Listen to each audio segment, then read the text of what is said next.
قرآني نبض حياتي، قرآني طهر ذاتي، قرآني عصمة أمري، قرآني طوق نجاتي. أعوذ بالله من الشيطان الرجيم. بسم الله الرحمن الرحيم. وَإِذْ قَتَلْتُمْ نَفْسًا فَادَّارَأْتُمْ فِيهَا وَاللَّهُ مُخْرِجٌ مَا كُنتُمْ تَكْتُمُونَ. آج کے سبق میں ہم انشاءاللہ تعالی سورۃ البقرہ کی آیت نمبر 72 کو گرامیٹیکلی اینالائز کریں گے. آیت کی تلاوت آپ نے ابھی سنی ہے اور اس آیت کو آپ اسکرین پہ دیکھ رہے ہیں. اس آیت میں استعمال ہونے والے الفاظ میں سے حروف، اسماء اور افعال جو ہم الگ کیا کرتے تھے، اب ہم آیت میں استعمال ہونے والا پہلا جملہ جب اسکرین پر رکھیں گے تو اسی وقت ان اسماء، افعال اور حروف کو دیکھ لیا کریں گے. تو اس آیت میں جو پہلا جملہ بن رہا ہے وہ میں آپ کو اب اسکرین پہ دکھانے لگا ہوں، اور اسی جملے میں پھر استعمال ہونے والے الفاظ میں سے ہم حروف، اسماء اور افعال کو الگ کریں گے. تو پہلا جملہ آپ دیکھ رہے ہیں جی، وَإِذْ قَتَلْتُمْ نَفْسًا. 4 الفاظ پر مشتمل یہ جملہ ہے، اور اس میں آپ پہلا حرف سرخ کلر میں دیکھ رہے ہیں تو یہ حرف ہے. یہاں پر واو جو ہے وہ استئناف کی بھی ہو سکتی ہے، یعنی واو مستانفہ بھی ہو سکتی ہے کہ یہاں سے ایک اور قصہ جو ہے وہ شروع ہو رہا ہے، اور اسے عاطفہ بھی کہہ سکتے ہیں. اس واو کو واو عاطفہ بھی کہہ سکتے ہیں، کیونکہ اس کے بعد والے قصے کا اس سے پہلے والے قصے سے ایک واقعاتی تعلق بھی بنتا ہے. اس کے بعد اگلا لفظ ہے جی اذ، جو کہ نیلے رنگ میں آپ کو نظر آ رہا ہے. یہ ہے اسم اور ظرف ہے.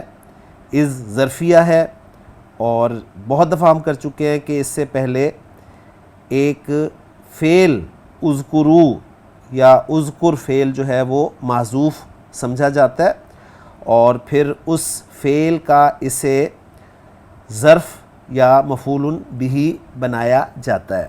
اور اس ظرفیہ ہے، اور ظرفیہ جب بھی کوئی لفظ استعمال ہوتا ہے تو اس کا مضاف الیہ ضرور ہوتا ہے.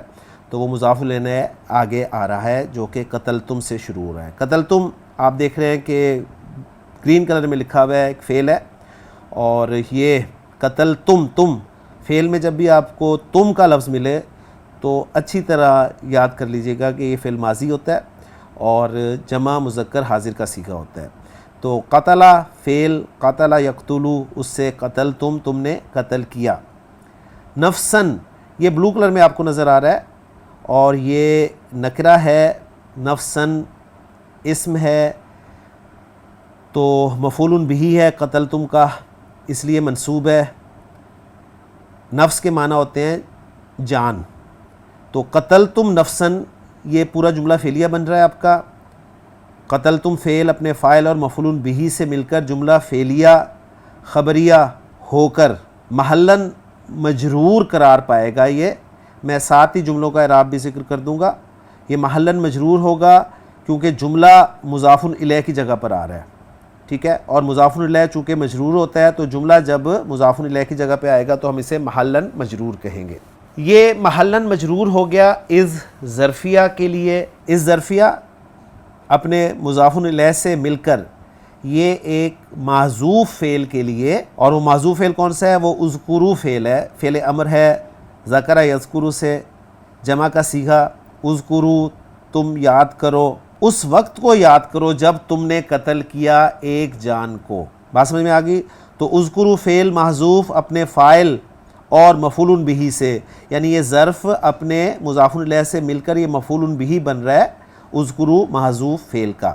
اور اذکرو فعل محذوف اپنے فاعل اور مفعول بہ سے مل کر جملہ فعلیہ انشائیہ ہو کر اگر واو کو عاطفہ مانے تو یہ جملہ معطوفہ بن جائے گا، اور اگر واو کو استنافیہ مانے تو پھر یہ جملہ مستانفہ بن جائے گا. اور جو جملہ مستانفہ ہوتا ہے اس کا کوئی اعراب نہیں ہوتا، تو اتنے حصے کا ہم کہیں گے کہ لا محل لہا من الاعرابی. تو 2 جملے ہمارے سامنے اس وقت آ رہے تھے، ایک یا تو جملہ استنافیہ یا جملہ معطوفہ. اب جس پر ہم اسے عطف کر رہے ہیں جو اعراب اس معطوف کا ہے وہی اعراب پھر اس کا ہوگا، اور اگر واو کو استنافیہ مان رہے ہیں تو لا محل لہا من الاعراب ہوگا اس جملے کا اعراب، اور اس میں جو قتلتم نفسن ایک جملہ استعمال ہوا ہے اس جملے کو ہم نے مضاف الیہ کی جگہ پر استعمال کیا، اور مضاف الیہ چونکہ مجرور ہوتا ہے تو لہٰذا قتلتم نفسن کو ہم محلاً مجرور قرار دیں گے۔ تو اس طریقے سے انشاءاللہ تعالیٰ اب ہم سورۃ البقرہ کو لے کر چلیں گے انشاءاللہ۔ اس کے بعد اگلا جملہ آ رہا ہے فَدَّارَأْتُمْ فِيهَا۔ یہ بھی آپ کلرز میں دیکھ رہے ہیں کہ اس میں دو حروف ہیں، ایک فا ہے اور ایک فی ہے۔ فا حرف عطف ہے، عاطف ہے، لہٰذا اسے ہم پچھلے جملے پر عطف کر دیں گے۔ اور کس جملے پہ عطف کریں گے؟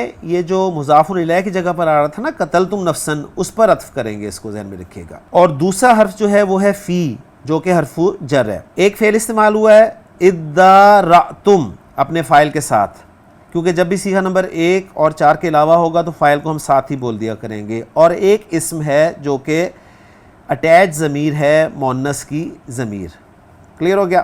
اور یہ ضمیر جو ہے وہ جا رہی ہے نفس کی طرف، کیونکہ نفس مؤنث ہے اس لیے ہا کی ضمیر جو ہے وہ مؤنث کی ضمیر استعمال ہوئی ہے۔ یہاں پر جو فعل استعمال ہوا ہے اس کے مادے اور اس کے باب پر بات کر لیتے ہیں۔ تو اگلی اسکرین پہ آپ دیکھ رہے ہیں کہ باب تفاعل لکھا ہوا ہے، تو گویا یہ باب تفاعل سے استعمال ہوا ہے مادہ، اور مادہ اس کا کیا ہے؟ اس کا جو پہلا صیغہ آپ دیکھ رہے ہیں تدارعا، اس میں ہم اس کے حروف اصلی کو پہچاننے کی کوشش کریں گے۔ باب تفاعل کا جو پہلا صیغہ ہوتا ہے تفاعلا، اس میں ایک تا زائد ہوتی ہے اور ایک فا کلمہ کے بعد الف زائد ہوتی ہے۔ تو یہ پہلی تا نکال دیں اور الف کو نکال دیں تو آپ کے سامنے مادہ آ جائے گا جی، دال، را اور حمزہ۔ تو تدارعا، یتدارعو، تدارعن، یہ اصلی تھا، اوریجنلی اس طرح استعمال ہوتا ہے، لیکن باب تفاعل کا ایک خاص قاعدہ ہے، خصوصی قاعدہ ہے کہ باب تفاعل میں اگر فا کلمہ دال ہو تو باب تفاعل کی تا کو دال میں بدل کر دونوں دالوں کو مرج کر دیا جاتا ہے۔ تو اگر ہم تدارعا میں تا کی جگہ بھی دال رکھ دیں، یعنی فا کلمہ دال تھا نا، تو باب تفاعل کی تا کو بھی دال میں بدل دیا، تو یہ بن گیا جی ددارعا، ددارعا یددارعو۔ اب دو دال ہو گئیں تو دونوں دالوں کو مرج کرنا ہے، تو مرج کرنے کے لیے جو آئیڈیل سچویشن ہوتی ہے وہ یہ ہوتی ہے کہ پہلا والا حرف جو ہے وہ ساکن ہونا چاہیے، لیکن پہلا دال زبر کے ساتھ ہے تو اس کو زبردستی ساکن کریں گے، پھر مرج کریں گے۔ جب پہلے کو ہم زبردستی ساکن کریں گے تو پھر یہ پڑھا نہیں جائے گا، لہٰذا پڑھنے کے لیے شروع میں پھر ایک حمزۃ الوصل لایا جائے گا، یعنی یہ اد دارعا بن جائے گا ماضی میں، اد دارعا، اور پھر دونوں دالوں کو جب مرج کریں گے تو یہ بن جائے گا ادارعا، ادارعا یدارعو، ادارعن، یہ تبدیلی کے بعد استعمال ہوگا۔ اور آپ دیکھ رہے ہیں لکھا ہوا ہے کہ دونوں کا استعمال جائز ہے، الزام کو ایک دوسرے پر ڈالنا۔ تو باب تفاعل میں چونکہ دو پارٹیز انوالو ہوتی ہیں تو اس لیے اس میں مفہوم جو آپ دیکھ رہے ہیں کہ الزام ڈالنا لیکن ایک دوسرے پر، اور اس کے لیے آیت کا ریفرنس بھی دیا ہے خان صاحب نے یہی کہ وَإِذْ قَتَلْتُمْ نَفْسًا فَادَّارَأْتُمْ، اور جب تم لوگوں نے قتل کیا ایک جان کو تو تم لوگوں نے الزام ایک دوسرے پر ڈالا اس معاملے میں۔ واپس جملے کی طرف آئیں تو فا جیسے میں نے کہا کہ عاطف ہے، اور ادارأتم فعل اور فاعل ہو گیا، اور فیہا جو ہے یہ جار مجرور متعلق ہو گیا ادارأتم فعل کے۔ ادارأتم فعل اپنے فاعل اور متعلق سے مل کر جملہ فعلیہ خبریہ ہو کر یہ معطوف ہو گیا قتلتم نفسن پر، اور پھر قتلتم نفسن کو معطوف علیہ بنا دیں گے، بلکہ وہ جو بن گیا ہم پیچھے نہیں جایا کریں گے، ہم جو جملہ بنا ہے اسی کا اعراب ذکر کر دیا کریں گے۔ تو یہاں پر ادارأتم فیہا، ادارأتم فیہا جو ہے یہ جملہ ہم معطوف بنا دیں گے، اور جس پر معطوف بنا رہے ہیں اسی کا اعراب اسے دے دیں گے۔ اس کا اعراب تھا جی محلاً مجرور، تو اس کا اعراب بھی ہم محلاً مجرور بنا دیں گے۔ یہاں پر ایک پوائنٹ اور نوٹ کر لیجئے گا کہ یہاں پر جیسے ہم نے کہا ہے کہ ہا کی ضمیر فیہا میں جو ہے نفس کی طرف جا رہی ہے، کچھ نے کہا کہ یہ ہا کی ضمیر جو ہے وہ ایک اسم تہمہ جسے ہم اردو میں تہمت کہتے ہیں نا، اس کی طرف بھی جا سکتی ہے، یعنی اس نفس کے قتل کی تہمت تم ایک دوسرے پر ڈالنے لگے. تو اس طریقے سے بھی اس کو ذکر کیا جاتا ہے. تو بہرحال ہمارا جو ہے کام وہ پورا ہو گیا. اس کے بعد ہے آیت کا آخری جملہ واللہ مخرجم ما کنتم تکتمون. اب اس جملے میں جو الفاظ استعمال ہوئے ہیں، ایک حرف آپ کو نظر آ رہا ہے، 1 2 3 اسماء ہیں اور 2 افعال ہیں. یہ واو کیا ہے؟ یہ واو کون سا ہے؟ تو اس واو کو یہاں پر مستانفہ کہا جائے گا. اس واو کے بارے میں اور بھی آراء آپ کو مل جائیں گی. کسی نے اس کو واو اعتراضیہ کہا ہے، یعنی واو یہ اعتراضیہ ہے اور جملہ معترضہ بن رہا ہے، یعنی پچھلا والا جملہ اور اس آیت کے بعد آنے والی اگلی آیت میں جو جملہ بن رہا ہے اس کے درمیان میں اس کو رکھ کر انہوں نے اس کو جملہ معترضہ کہا ہے. اور کسی نے اس واو کو حالیہ بھی قرار دیا ہے، لیکن سمپل یہ ہے کہ واو کو آپ مستانفہ قرار دے کے آگے چلیں. اللہ یہاں پر مرفوع اسم استعمال ہوا ہے، معرفہ ہے، لہٰذا مبتدا بننے کی صلاحیت رکھتا ہے. تو اللہ کو ہم مبتدا بنا دیں گے، اسم اللہ کو مبتدا بنا دیں گے. جب مبتدا آئے گا تو اس کی خبر ہوگی، اور خبر جو ہے وہ مخرجن کی صورت میں آپ کو نظر آ رہی ہے. خبر بھی مرفوع ہے مخرجن، اور یہ مخرجن کا لفظ جو ہے یہ خارا جیم مادے سے باب افعال میں لاتے ہوئے اخرج یخرج اخراجن نکالنا کے معنی میں استعمال ہوتا ہے. اس سے پھر یہ اسم الفاعل ہے مخرجن، نکالنے والا. تو جس طرح فعل استعمال ہوتا ہے اسی طرح اسم الفاعل بھی استعمال ہوتا ہے. یعنی فعل کا استعمال کیسے ہوتا ہے؟ فعل کو کم از کم ایک فاعل کی ضرورت ہوتی ہے جب فعل معروف ہو اور فعل لازم ہو، اور اگر وہ فعل متعدی ہو تو اس کو مفعول کی بھی ضرورت ہوتی ہے. تو اسی طرح اسم الفاعل بھی اگر لازم فعل سے بن رہا ہو تو اس کا فاعل آتا ہے، اور اگر متعدی فعل سے بن رہا ہو تو اس کا مفعول بھی آ سکتا ہے. اور جس طرح فعل کا فاعل ضمیر کی صورت میں ہوتا ہے، ظاہر ہوتا ہے، اسی طرح اسم الفاعل کا فاعل بھی ظاہر یا ضمیر ہو سکتا ہے. عام طور پر یہ اسم الفاعل وغیرہ جو ہیں ان کا فاعل جو ہے وہ ضمیر کی صورت میں ہی ہوتا ہے. تو یہاں پر مخرجن اسم الفاعل ہے، اور اس کے اندر جو ہوا کی ضمیر ہے وہ اس کا فاعل ہے. تو مخرجن یہ اسم الفاعل ہو گیا، اور اس کا فاعل بھی ہم نے ذکر کر دیا. اب اس کا مفعول بھی چاہیے کہ مخرجن کے معنی ہے وہ نکالنے والا ہے. کس چیز کو نکالنے والا ہے؟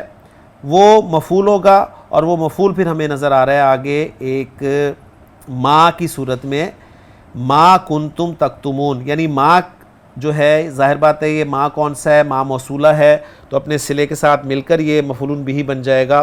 اور کچھ لوگوں نے اس ما کو ما مصدریہ بھی قرار دیا ہے، لیکن ہم نے اسے ما موصولہ کے طور پہ رکھا ہے کہ ما یہ موصول ہے، اور جب بھی اسم موصول آئے گا اس کا صلہ آئے گا، اور صلہ جو ہے وہ عام طور پر جملہ فعلیہ ہوتا ہے. اور وہ جملہ فعلیہ آپ دیکھ رہے ہیں کنتم تکتمون کی صورت میں آ رہا ہے.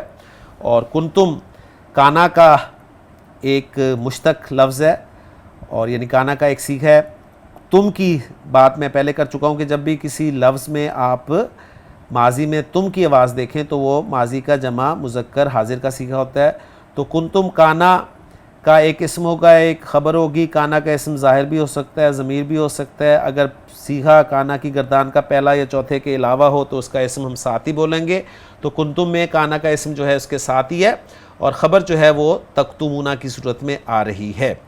تکتمون کتما یکتمو پہلے بھی یہ فعل ہم کر چکے ہیں، اونا کی آواز کے ساتھ ہے تو جمع مذکر میں اس کا ہم ترجمہ کریں گے. اب یہ اسم میں ترجمہ کرنا ہے یا فعل میں ترجمہ کرنا ہے؟ ہمارے سامنے تو کلر میں یہ ذکر کیا گیا ہے، گرین ہے تو یہ فعل ہی ہے، اور فعل مضارع بھی ہے. لیکن پہچان کے لیے آپ دیکھ لیجئے کہ علامت مضارع بتا رہی ہے کہ یہ فعل مضارع کا صیغہ ہے، اور تا علامت مضارع بتا رہی ہے کہ حاضر کا صیغہ ہے. تو یہ جمع حاضر مذکر کا صیغہ ہے. تکتمون تم چھپا رہے ہو، لفظی ترجمہ چھپاتے ہو یا چھپاؤ گے، اس طرح کریں گے ہم اس کا ترجمہ. اب یہ تکتمون جو ہے جملہ فعلیہ ہے، فعل اپنے فاعل کے ساتھ مل کر جملہ فعلیہ بن گیا. اب یہ جملہ فعلیہ کیا بن رہا ہے؟ کنتم میں کانا کی خبر کے طور پر آ رہا ہے، تو کانا کی خبر جو ہے وہ منصوب ہوتی ہے، لہٰذا ہم کہیں گے یہاں پر تکتمون جو ہے یہ محلن منصوب ہے، اس لیے کہ کانا کی خبر کے طور پر آ رہا ہے. کانا اپنے اسم یعنی تم انتم کی ضمیر اور اپنی خبر سے مل کر جملہ ہو گیا. اب یہ جملہ جو ہے یہ موصول کے لیے صلہ بن رہا ہے، تو موصول کے لیے جو صلہ جملہ بن کر آتا ہے اس کا کوئی اعراب نہیں ہوتا، تو ہم کنتم تکتمون کو کہیں گے لا محل لہا من الاعراب، اس کا کوئی اعراب نہیں ہے۔ موصول اپنے صلے کے ساتھ مل کر یہ مخرجن اسم الفاعل کے لیے مفعول بہ بنے گا، لہٰذا محلاً منصوب ہوگا، اس لیے کہ مبنی جو اسماء ہوتے ہیں ان کا اعراب جو ہے وہ محلاً استعمال ہوتا ہے۔ تو مخرجن اسم الفاعل اپنے فاعل اور مفعول بہ سے مل کر یہ ایک شبہ جملہ بن جاتا ہے، یہ خبر بن جائے گا کس کی؟ اسم اللہ کی، اور اسم اللہ اپنی خبر کے ساتھ مل کر یہ جملہ اسمیہ ہو گیا۔ واو اگر ہم نے استناف کی مانی ہے تو یہ جملہ استنافیہ بن جائے گا، لہٰذا اس کا بھی کوئی اعراب نہیں ہوگا، اور اگر اس کو ہم حالیہ مانیں گے واو کو تو پھر اس کو محلاً منصوب ہم کہیں گے۔ تو الحمدللہ جی 3 جملے ہم نے آیت نمبر 72 میں بنا کر مکمل کر دیے۔ اب صرف میں آپ کو ترجمہ دکھاؤں گا، یعنی میں بولوں گا 7 ترجمے میں کیونکہ وہ ضروری ہے، اور باقی سکرین الاعراب کی اور جملوں کے اعراب کی میں دکھا دیا کروں گا۔ تفسیر جلالین بھی آپ کو سکرین پر دکھا دیا جائے گا، آپ اس کا اسکرین شاٹ لے کر آپ پھر تسلی سے پڑھ لیا کریں گے، کیونکہ کچھ لوگوں کے لیے یہ ایڈیشنل تھا۔ میں نے بہت غور و فکر کر کے اسٹوڈنٹس کے کامنٹس پڑھ کے یہ فیصلہ کیا ہے کہ لوگ چاہ بھی رہے ہیں اس کو رکھنا اور نہیں بھی چاہ رہے، تو میں نے دونوں ہی کام کر دیے، رکھ بھی لیا اور نہیں بھی رکھا۔ رکھا اس طرح ہے کہ اسکرین اس کی بنا دی ہے، اور نہیں اس طرح رکھا کہ میں اسے ذکر نہیں کیا کروں گا، بولا نہیں کروں گا، آپ کو اسکرین کے طور پہ وہ دکھا دیا جائے گا۔ تو بس صرف ترجمے کی طرف چلتے ہیں۔